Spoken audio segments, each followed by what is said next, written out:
বেশ কিছুদিন আগে তোমাদের সাথে মটন বিরিয়ানির রেসিপিটা আমি যেভাবে বানাই কলকাতা স্টাইলে সেভাবে শেয়ার করেছিলাম। আজকে সেভাবেই আমি চিকেন বিরিয়ানিটাও বানিয়েছি, সেই রেসিপিটাও তোমাদের সাথে শেয়ার করছি। তো প্রথমে এখানে পেঁয়াজগুলোকে আমি স্লাইস করে কেটে নিয়েছি একদম সরু সরু করে, সেগুলোকে ভালো করে ডুবো তেলে ভেজে নেব, বেরেস্তা বানিয়ে নেব। আর এদিকে আলুগুলোকে আমি একটা কাঁটা চামচের সাহায্যে চারিদিক দিয়ে একটু ফুটফুটো করে নেব। তাতে কি হবে, আলুটা তাড়াতাড়ি সেদ্ধ হয়ে যাবে আর ভেতরে মশলাটাও খুব ভালোভাবে ঢুকবে। এই যে বেরেস্তা, এবার কিছুটা বেরেস্তা তুলে রেখে সেই তেলের মধ্যে আমি আদা রসুন কাঁচা লঙ্কা যে রস বার করে রেখেছিলাম সেটা দিয়ে দিলাম, আর আরেকটু সামান্য জল দিয়ে দিলাম।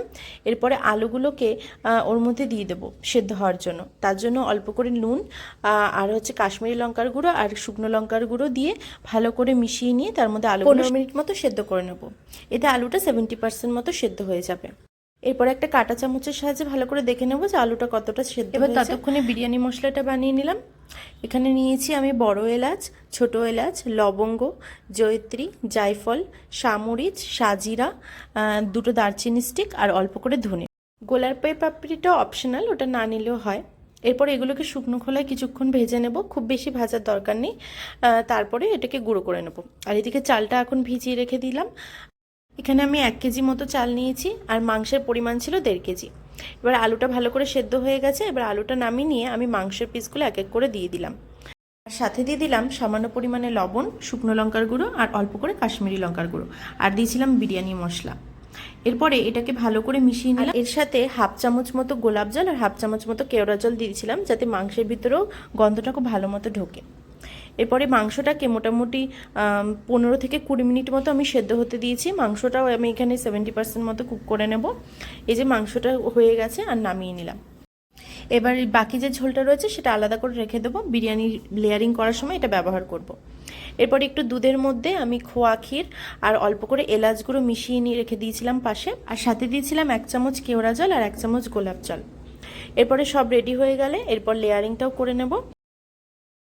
এবার একটা সসপ্যানের মধ্যে আমি জল গরম করতে বসিয়ে দিয়েছি চালের জন্য, আর ওপরে ঢাকনার ওপর রেখেছিলাম তেজপাতা, দারচিনি, লবঙ্গ, এলাচ আর নুন। এরপরে জলটা ফুটতে থাকুক, ততক্ষণে আমরা লেয়ারিংটা করে ফেলি। প্রথমে মাংস আর আলুর পিসগুলো দিয়ে সে যে ঝোলটা রেখেছিলাম সেটাই ওপর দিয়ে দিয়ে দিলাম। তার সাথে দিয়ে দিলাম টক দই, বিরিয়ানি মশলা, বেরেস্তা, আর দিয়েছিলাম খোয়া ক্ষীর আর আলু বোখরা। দুধের যে মিশ্রণটা ছিল সেটাও অল্প করে এখানে দিয়ে দিয়েছিলাম ছড়িয়ে। আর ততক্ষণে এদিকে ভাতটাও ফুটতে থাকবে। এই লেয়ারিংটা না একটু আগে করে রাখা খুবই দরকার, কারণ ভাত যখন ফুটতে থাকবে মোটামুটি 70% ভাতটা যখন হয়ে যাবে তখনই কিন্তু আমাদের ফ্যান ঝরিয়ে ঝরিয়ে এর মধ্যে ঢেলে দিতে হবে গরম গরম থাকা অবস্থায়। আর এইদিকে আমি কিছুটা পরিমাণে আটা মেখে নিয়েছিলাম আর সেটা আমি সসপ্যানের চারিদিকে লাগিয়ে দিয়েছি।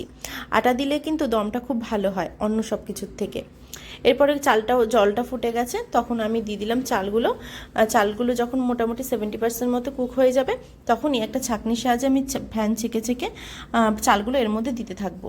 আর একটা হাতার সাহায্যে আমি চালটাকে স্প্রেড করে দিলাম চারিদিকে। আর ওপরে আর কিছুটা আলু আর মাংস ছিল সেটাই দিয়ে দিলাম, আর সামান্য আর একটু ঝোল দিয়ে দিলাম, আর বিরিয়ানি মশলা আর বেরেস্তা সেই দুধ গোলানোটা দিয়ে এবার বাকি চালগুলো ওপর থেকে দিয়ে বেরেস্তা আর বিরিয়ানি মশলা দিয়ে দিলাম, আর বাকি যে দুধটুকু ছিল সেটা ওপর দিয়ে ঢেলে আর দিয়ে দিলাম 3 থেকে 4 ফোঁটা মিঠা আতর। এরপরে ঢাকনাটা খুব ভালো মতো আটকে দিয়ে আগে থেকে একটা তাওয়া গ্যাসের মধ্যে বসিয়ে রেখেছিলাম সেটার ওপর বসিয়ে দিলাম। আর এটাকে হাই ফ্লেমে 10 মিনিটে দমে রাখলাম, আর লো ফ্লেমে 15 মিনিট দমে রেখেছিলাম। এরপরে আরও 20 মিনিট আমি এমনি গ্যাস বন্ধ করে রেখে দিয়েছিলাম।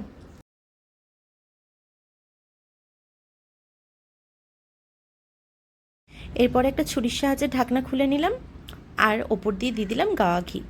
তাহলে রেডি একদম কলকাতা স্টাইলে চিকেন বিরিয়ানি। একবার কিন্তু এই রেসিপিটা বাড়িতে অবশ্যই বানিয়ে দেখো, আশা করি তোমাদেরও ভালো লাগবে।